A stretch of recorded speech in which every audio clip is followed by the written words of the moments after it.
Mason Reed paid $2,000 for a garage that had a rusted tin roof, cracked concrete floors, and a weathered sign no one could read anymore. His neighbors called him a fool. The bank had turned him down twice. The woman who had fired him 4 years earlier, now the CEO of the largest auto empire in the state, laughed quietly when she heard the news. But Mason Reed had not purchased a garage. He had purchased something no one around him could see yet: the right to start over entirely on his own terms. And within 3 years, that $2,000 garage would force Giselle Harmon to revalue everything she believed she controlled. Don't look away.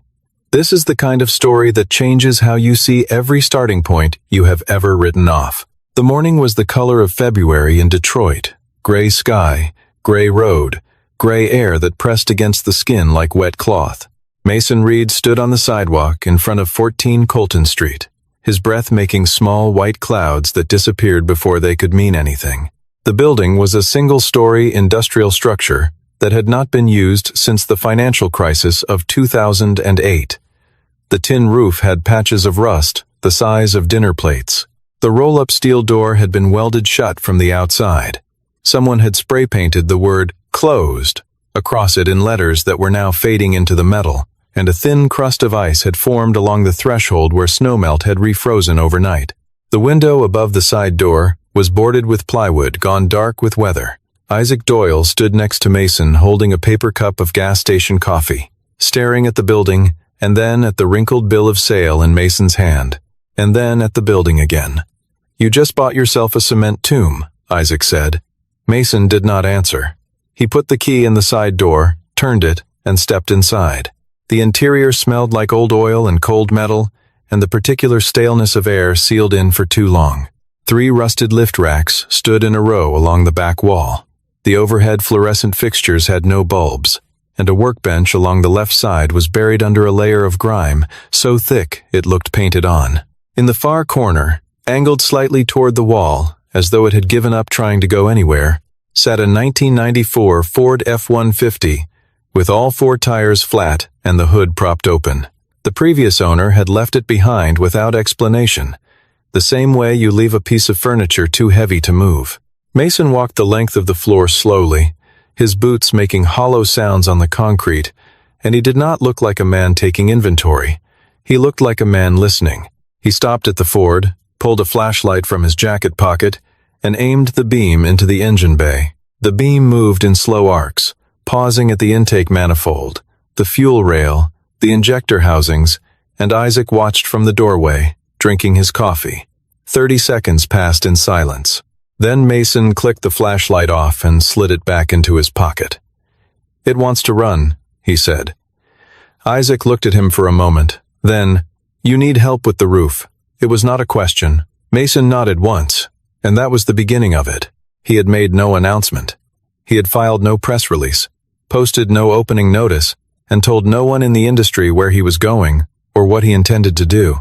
$2,000 in cash, paid to a tired man who owed back taxes on a property he no longer had any use for, and no one in Detroit's automotive world had taken any notice. That was exactly the way Mason wanted it. To understand what Mason Reed was doing on Colton Street that February morning, you had to go back 7 years to a period when he was not a man buying ruined buildings with the last of his savings, but a senior engineer at Caldwell Precision Motors, one of the most technically respected automotive components firms in the Midwest. Caldwell supplied precision-engineered parts to 3 major manufacturers, and Mason led the team responsible for developing a new generation of fuel delivery systems, the kind of work that fills patents and shapes the direction of an entire product line for a decade. He had a reputation among engineers for a particular kind of intelligence, the ability to hear a running engine the way a doctor hears a heartbeat, to identify not just what was wrong but why, and to trace a symptom back to its root cause through mechanical logic rather than guesswork. Over 7 years, he became the kind of engineer that a company builds its future around quietly, without ceremony, the way load-bearing walls work. His wife's name had been Ellen. She was diagnosed with advanced lung cancer on a Tuesday in March and was gone by the following November. Mason took extended leave from Caldwell during that period, first to care for her, then to survive the aftermath of her absence. When he requested a formal return to his position, The meeting that followed was not the reunion he had expected. The woman on the other side of the conference table was 30 years old, recently promoted to Director of Human Resources, and she read his performance evaluation in a tone suggesting she was reciting from a document she had not personally prepared. Her name was Giselle Harmon. She pushed a sealed envelope across the polished table without making eye contact and said, in a voice free of all inflection, "We need people who can commit fully to the position. Your circumstances no longer align with what the role requires." Mason sat with that for a moment. Then he took the envelope, stood up, and walked out. What he did not know, what Isaac would tell him years later, when the wound had calcified enough to examine, was that the fuel delivery patent his team had developed during his tenure was sold by Caldwell to 2 major manufacturers for a combined figure with 8 digits, and Mason's name did not appear on the licensing agreement. Under the terms of his employment contract, inventions developed during paid working hours belonged to the company. It was standard language in a standard contract, the kind of clause no one reads carefully until it is too late. The salary of the woman who had handed him his termination letter was funded, in part, by the technology his mind had built. He had understood that on some level from the moment he walked out of that conference room, he had simply chosen not to let it become the thing that defined him. For 4 years after Caldwell, Mason worked independently diagnostic consulting for small repair operations, short-term contracts for specialty rebuilds, the kind of work that kept him solvent without requiring him to sign his name to another corporation's ambitions. He turned down 2 legitimate job offers from reputable firms with competitive salaries, and the people who knew him well understood why. The people who did not know him simply concluded that he was done. $2,000 was what remained after 4 years of careful, methodical saving, not because he had spent recklessly, but because independent work at his level did not pay the way a senior engineering salary had. He had been waiting for the right thing to spend it on. The Ford F-150 took Mason 2 weeks to diagnose properly. The problem was not mechanical in the obvious sense. The engine itself had no catastrophic damage. What it had was a fuel system slowly destroyed from the inside by years of sitting with degraded fuel in the lines. Varnish deposits had built up across the injector tips, the fuel pressure regulator had seized, and the pump had corroded to near failure. The standard repair approach would have been replacement. New pump, new injectors, new regulator, total cost somewhere above $1,200 in parts alone. Mason took a different route. He spent 3 days designing a cleaning and recalibration procedure, using modified components he machined himself from stock materials, and the total cost came to $140. When the engine turned over on a gray Thursday morning, in the 3rd week of February, Isaac was sitting on an overturned bucket with a wrench in his hand and did not move for several seconds. "You built a new part out of an old part," he said finally. Mason wiped his hands on a shop rag. "I modified existing geometry to match the required tolerance." "It is the same thing." Isaac stared at the running engine. "No," he said, "it is not." The garage repairs proceeded through March. New roofing panels installed on weekends with Isaac's help, the electrical system rewired from the junction box out, the fluorescent fixtures replaced with LED work lights, the lift racks cleaned and tested and certified to load capacity. Mason sourced most of the replacement materials from salvage and surplus suppliers.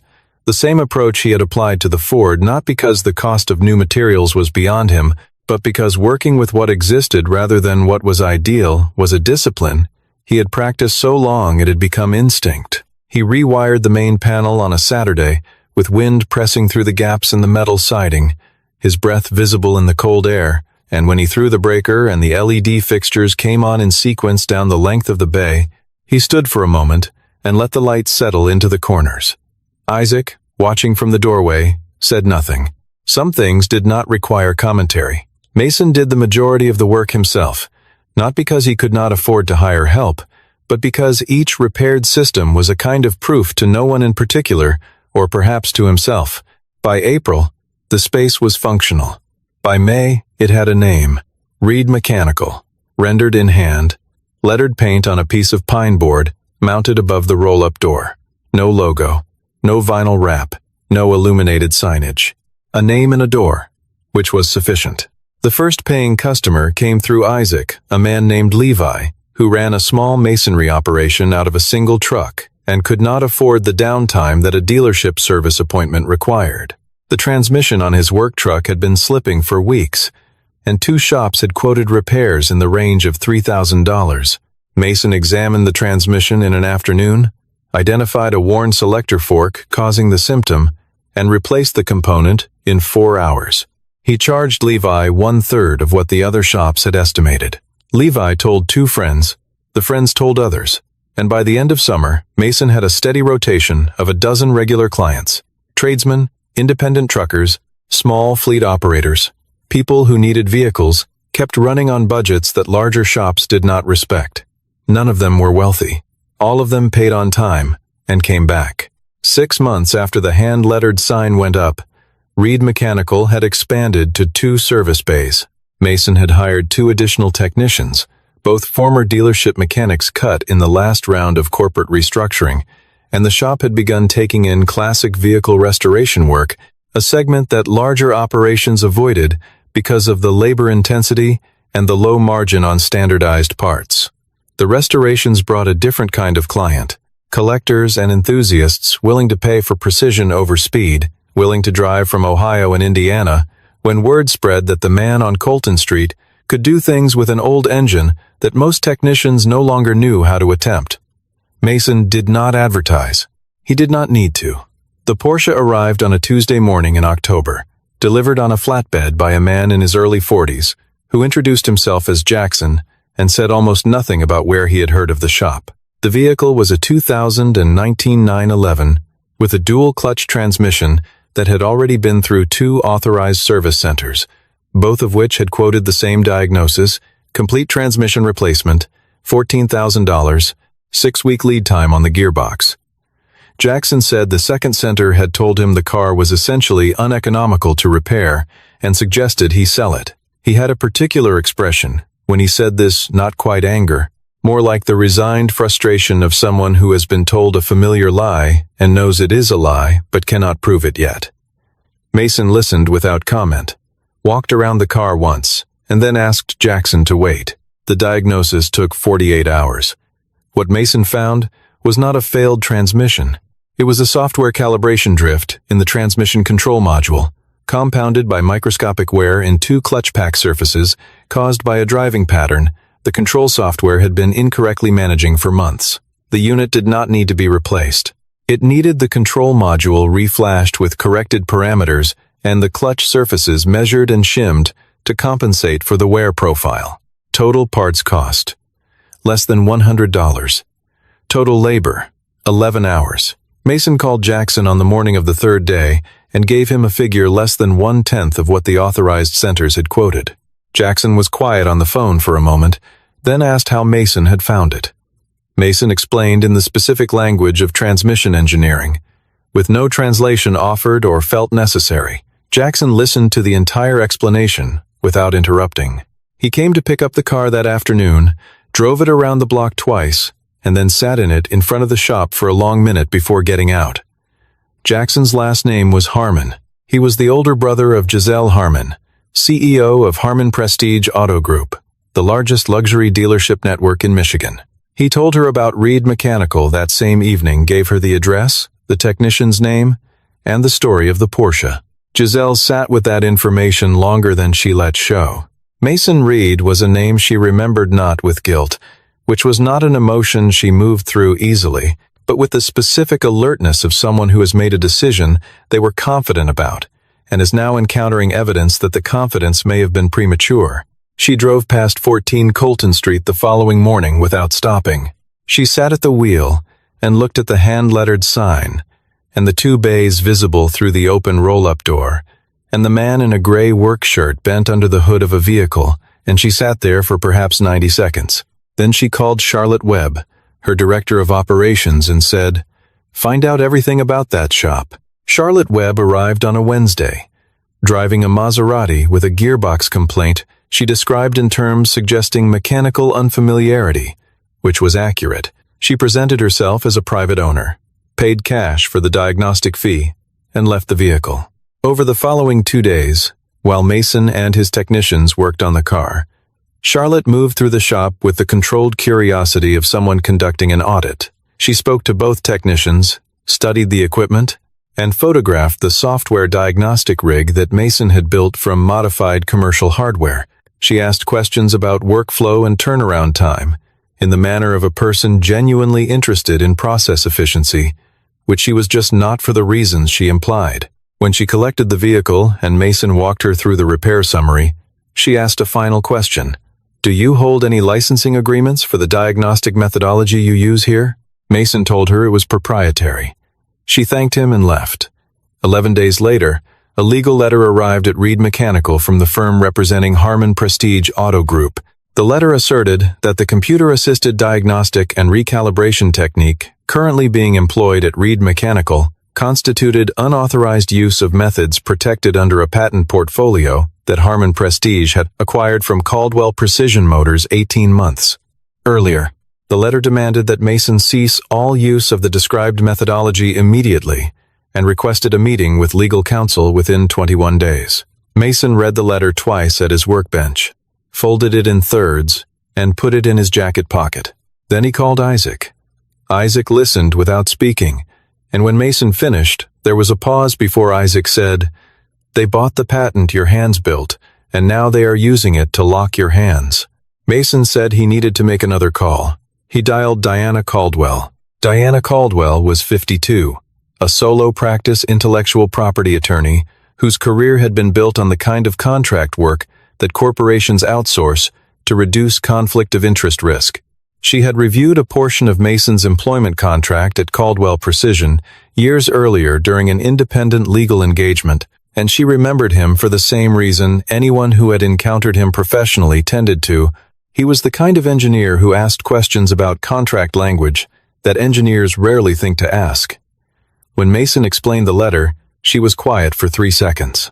Then she told him to come to her office immediately. The file Diana laid out on the conference table that afternoon had been in storage for 6 years. It was a retained copy of Mason's original employment agreement with Caldwell Precision, along with a secondary document that most people in Mason's position would never have thought to produce. A technical concept log, time-stamped in the Caldwell internal system 47 days before the formal project approval date for the Fuel Delivery Development Initiative that had ultimately produced the contested patent. The concept log was Mason's habit carried over from graduate school, a record of ideas in early form, not polished, not formal, but time-stamped and stored in the company's own system, which gave it a particular evidentiary weight that a private notebook would not have had. Diana explained the legal architecture carefully. The patent that Harman Prestige had acquired covered the commercialized version of the technology the iteration developed, tested, and brought to market during Mason's paid tenure. Under standard employment contract law, that version belonged to Caldwell and had been sold legitimately. But the concept log predated the formal project by 47 days. The original methodology, the foundational logic the commercialized version had been built upon, was documented as Mason's individual intellectual development prior to the formal work assignment, and if that prior development could be established under the prior conception doctrine, the scope of what Harman Prestige actually owned became significantly narrower than their letter had implied. The methodology Mason was using at Reed Mechanical was not the commercialized version. It was a practical application of the original concept, modified and adapted through independent work. What made the situation more serious than a simple scope dispute was what Diana had found in the patent filings. Harman Prestige had submitted an application for a retroactive scope extension that, if granted, would expand the patent's coverage to include the foundational methodology itself. The application was in review. There were 6 weeks before a decision would be issued. If the extension was granted, Mason would be legally prohibited from practicing his core diagnostic technique, and the restriction would apply nationally. Diana placed the filing documents in front of him and said plainly that fighting Harman Prestige's legal team was an extended engagement. They had resources that took time to exhaust. She also said something that she framed carefully, because she was a precise person who chose her words as deliberately as Mason chose his tools. The timing of Harman Prestige's scope extension filing was not coincidental. The application had been submitted 4 days after Charlotte Webb's visit to the shop. Someone at Harmon Prestige had looked at what Mason was doing, recognized the technical lineage, and moved to close the legal territory before Mason had any opportunity to act. It was the kind of move that required both technical understanding and legal foresight, and it told Diana something about who had authorized it. She did not say Giselle's name. She did not need to. Mason sat across from her for a moment, without speaking. Outside the window, the afternoon light had gone flat and gray in the way that Detroit afternoons go flat in late autumn, as though the city was conserving something. Then he asked Diana what they needed to do in the next 6 weeks. She told him. Mason did not file an emergency injunction. He did not make public statements. He worked. Over the following 6 weeks, he ran 3 efforts simultaneously with a kind of focused parallel execution that had made him effective as an engineer. Not a man who fixed one thing and then moved to the next, but a man who understood how systems interact and could hold multiple tracks in his mind without losing the thread of any of them. The first track was legal. Working with Diana, he assembled a formal challenge to Harmon Prestige's scope extension application.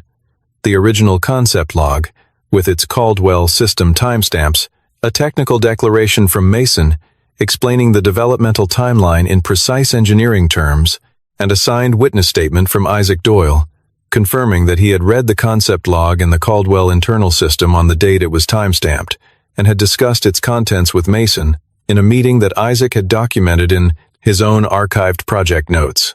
Diana filed the submission with the patent office on a Thursday with 17 days to spare before the review deadline.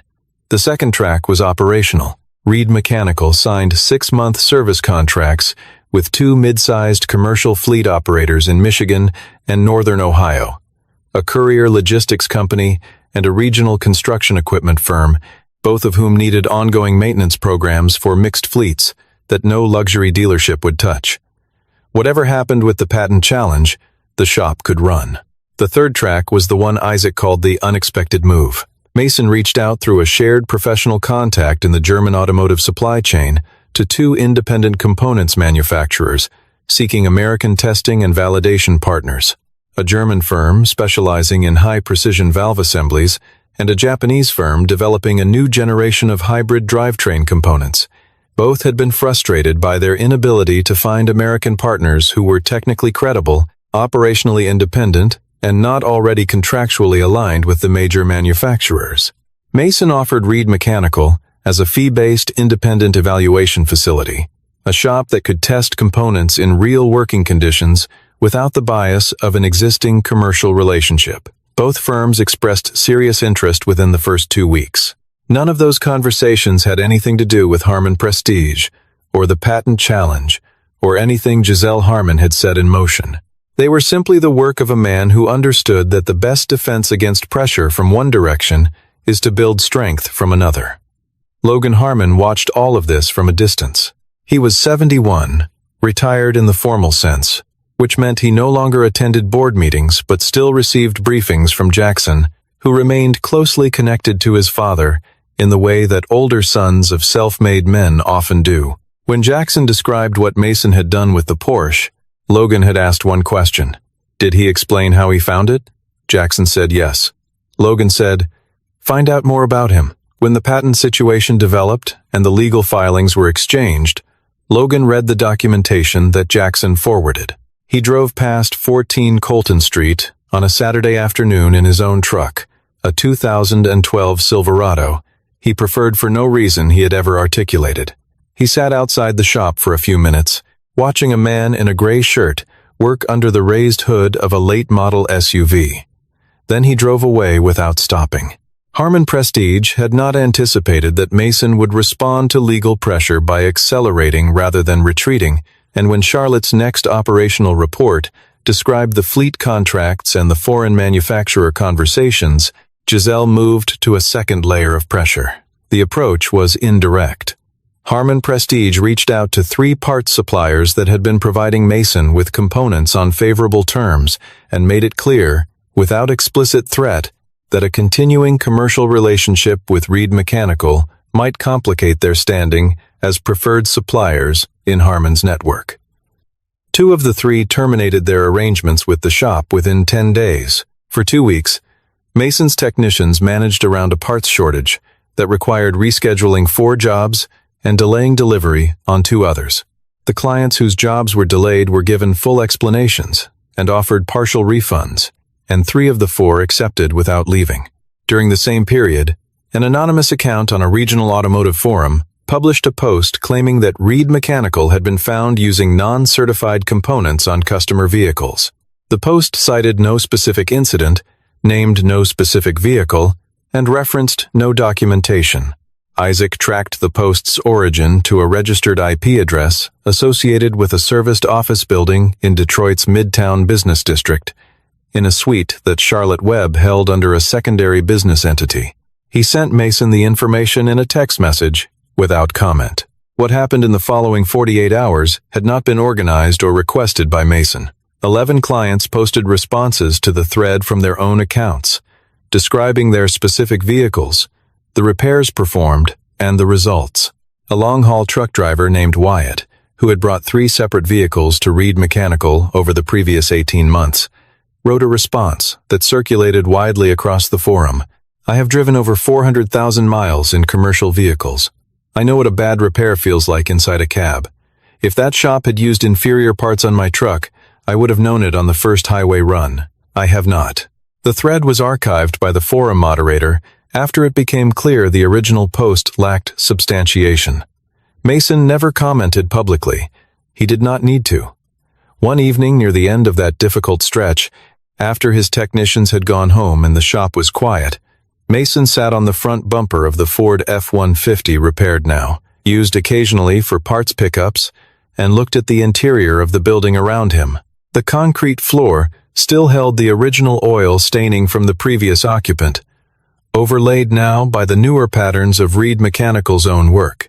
The tools on the wall racks had been arranged according to a system he had developed himself. He had built every operational element of this place with his own hands, his own money, and his own judgment. He sat with that for a while in the quiet. The hearing before the Patent Review Board was scheduled for a Thursday in December. Diana presented Mason's challenge documentation to a 3-person panel in a federal building in downtown Detroit, while Harmon Prestige's legal team occupied the opposite table. There were 4 attorneys on Harmon's side.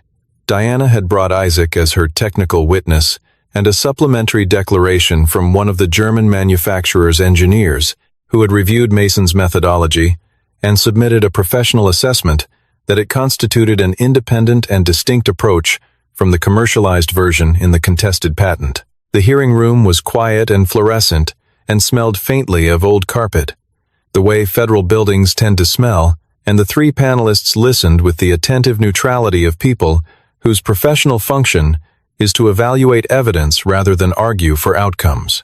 The Harmon attorneys challenged the authenticity of the timestamp documentation on the grounds that internal company system logs were not independently verifiable, argued that the prior conception doctrine had narrow application in employment context patents, and presented their own expert, a patent consultant, who testified that the methodology gap between the original concept and the commercialized version was insufficient to establish separately protectable prior invention.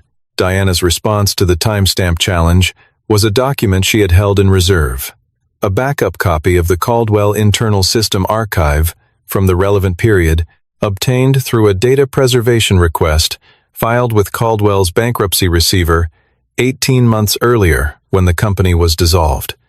The archive was independently certified.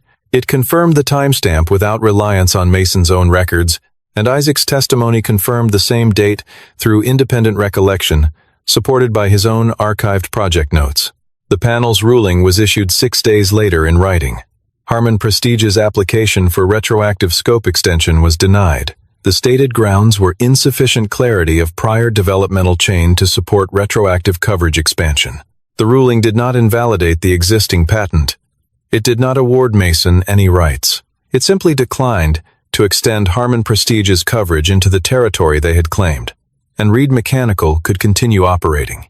The methodology Mason had developed and was practicing at the shop remained outside the scope of the patent as it stood. It was not a triumph. It was a door that stayed open.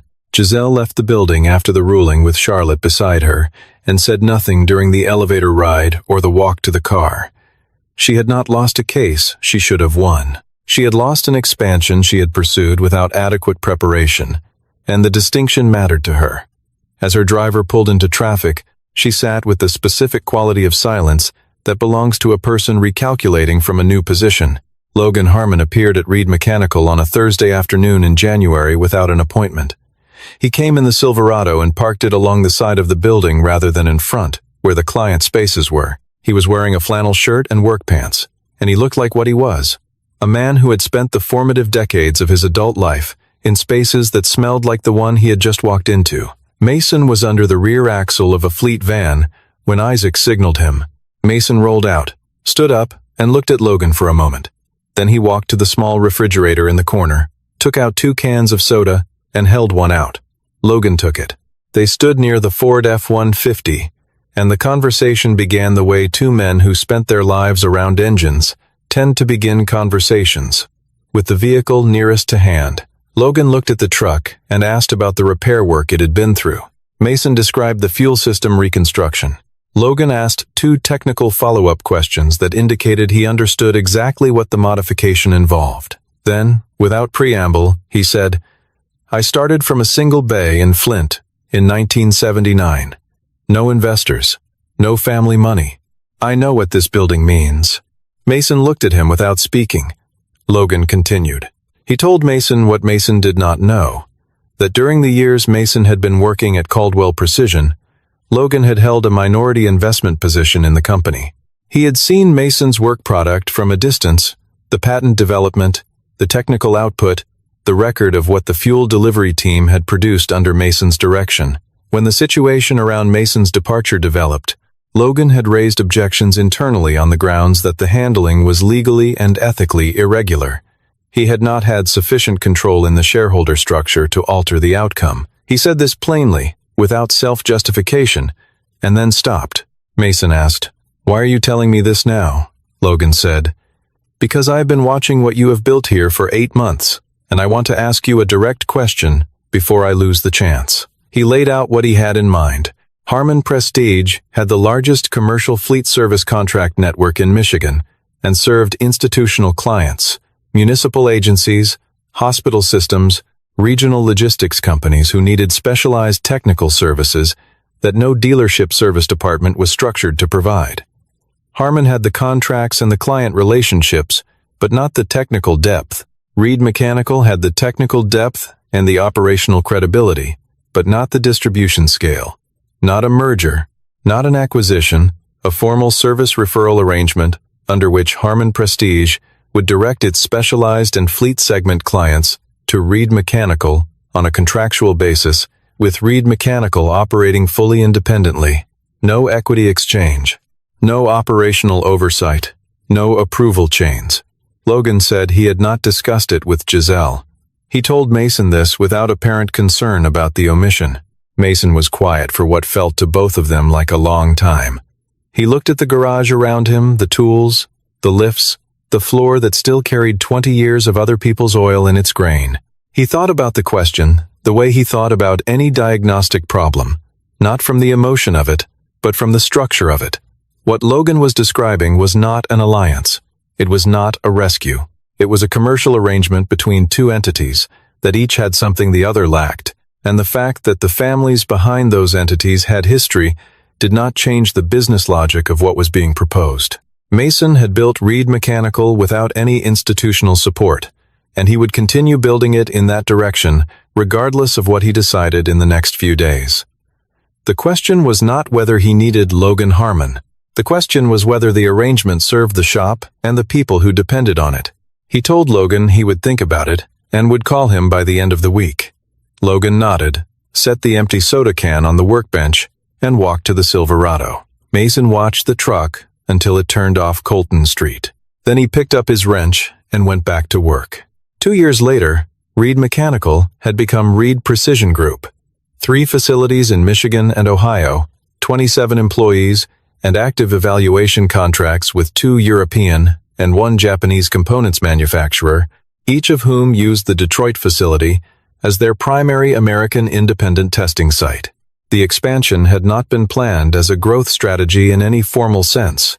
There had been no business plan revision, no investor deck, no milestone targets written on a whiteboard. Each new facility had opened because the demand was there and the technical staff to run it were available, and Mason had evaluated each decision the way he evaluated everything, by the specifics in front of him, rather than by a framework built in advance.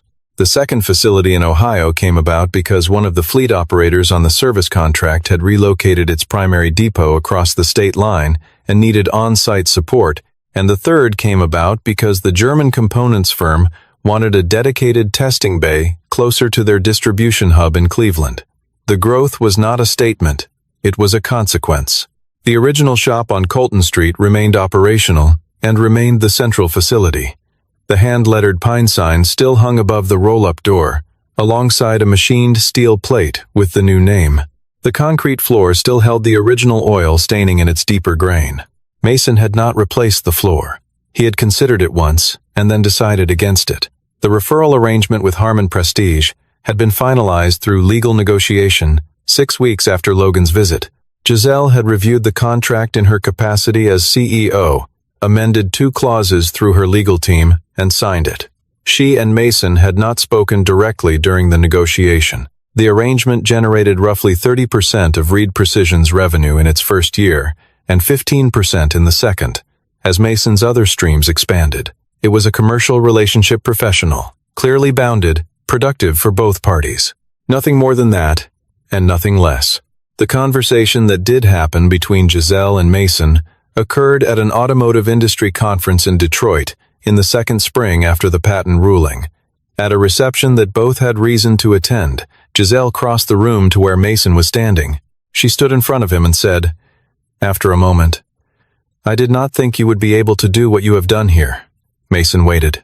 She continued, "I mean that I genuinely believed you would not be able to do it."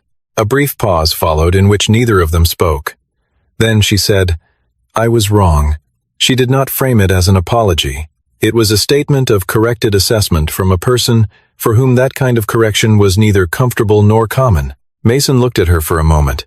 Then he said, "I know." Giselle held his gaze briefly, then turned and walked back into the reception. Mason watched her go, then turned back to the conversation he had been in. Isaac heard the story later that evening, when they were sitting in the original bay on Colton Street, with the roll-up door halfway up and the night air coming in cold and carrying the smell of the city. Isaac had brought 2 beers and was sitting in the chair he kept at the shop for exactly this purpose. He asked, "Was that enough?" Mason thought about the question seriously, the way he thought about things that deserved a serious answer. Then he said, "It is accurate. That is enough." Isaac leaned back in his chair and looked at the ceiling. The shop was quiet except for the sound of the street and the faint tick of cooling metal from the last vehicle of the day. What Mason Reed had built was not a monument to resilience or a rebuke to anyone who had underestimated him. It was a functioning operation, built on genuine technical knowledge, sustained by the trust of people who needed work done well, and developed according to a logic that had never required anyone else's permission. The $2,000 building was not a symbol. It was a decision, the last decision available to him at a particular moment, made without drama and without certainty, and followed through with the same consistency that an engine requires to run. The right fuel, the right tolerances, the right attention, day after day after day. There is a kind of knowledge that accumulates in hands and in judgment over years of real work knowledge that cannot be transferred in a termination letter and cannot be purchased through a patent acquisition and cannot be replicated by a legal team, no matter how well funded. Mason Reed had always known this. He had simply needed a building to put it in.